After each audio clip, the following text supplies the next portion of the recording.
What a lovely surprise. Welcome. Hoishin, why don't you go downstairs and get the shopkeeper to make us a fresh pot of tea?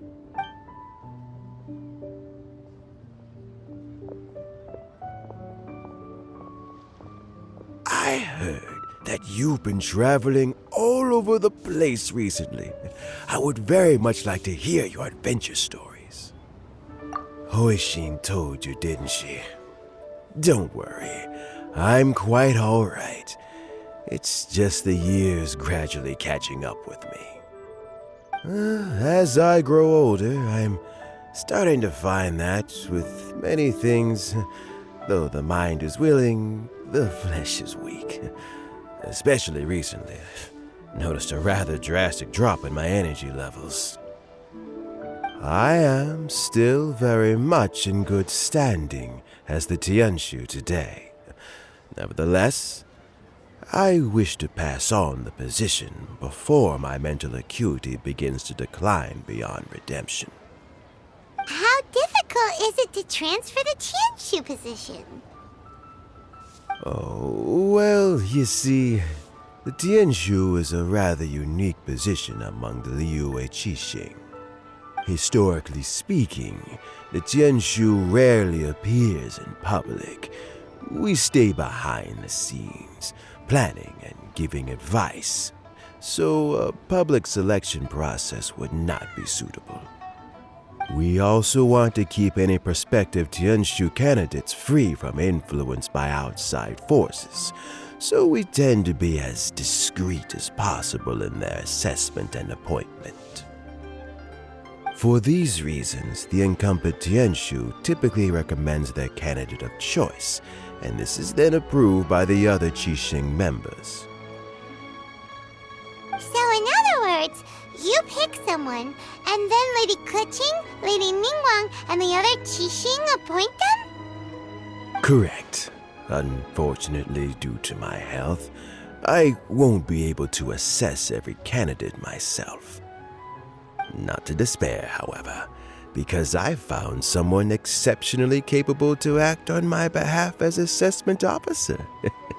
In fact, I believe you recently became acquainted with her yourself. Oh? Who is it? I'm heartbroken. I thought it might take... Jackpot.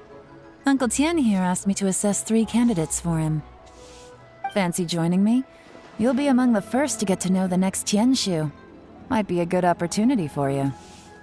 What do you think? Paimon thinks so too. It can't be a bad thing to be on good terms with a new Qixing, right? Alright then. Though, I gotta say, Uncle Tian, you say you're into behind-the-scenes planning? My work's of the covert variety too. Don't you think I might make a good Tianshu? Huh?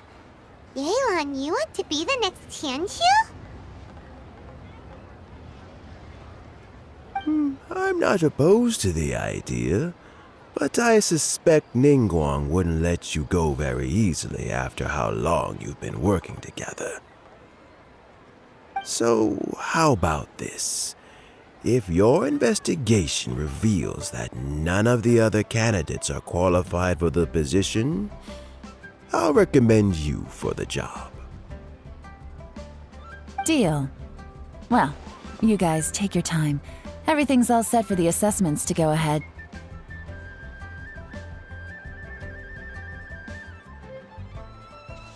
Meet me on the first floor when you're ready. Until then, have a pleasant conversation. Oh, and no need to pay for your tea. As the new owner of this fine establishment, this runs on the house.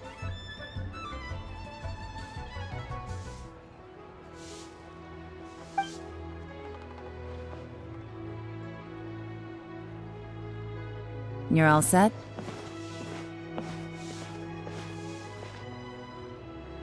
Uncle Tian seems really worn down. It's like all his energy's gone.